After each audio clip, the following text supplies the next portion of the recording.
এবারের ঈদে ব্যাংকের কোনো শাখা থেকে মিলবে না নতুন টাকার নোট। কারণ টাকায় শেখ মুজিবুর রহমানের ছবি থাকায় কয়েকটি পক্ষ থেকে ওঠে আপত্তি। তাই ঈদ সামনে রেখে নতুন নোট বিতরণ কার্যক্রম স্থগিত করার জন্য ব্যাংকগুলোকে চিঠি দিয়েছে বাংলাদেশ ব্যাংক।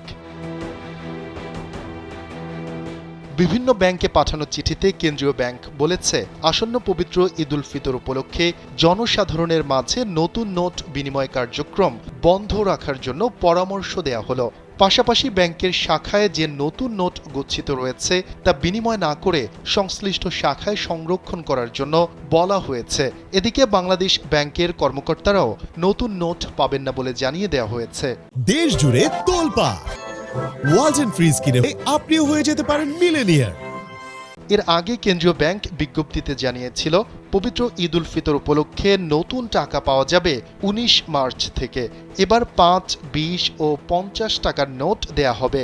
নতুন নোট বিনিময় হওয়ার কথা ছিল বাংলাদেশ ব্যাংক ও কয়েকটি ব্যাংকের শাখার মাধ্যমে। ২৫ মার্চ পর্যন্ত জনসাধারণ ও গ্রাহকদের মধ্যে নতুন নোট বিনিময়ের পরিকল্পনা ছিল।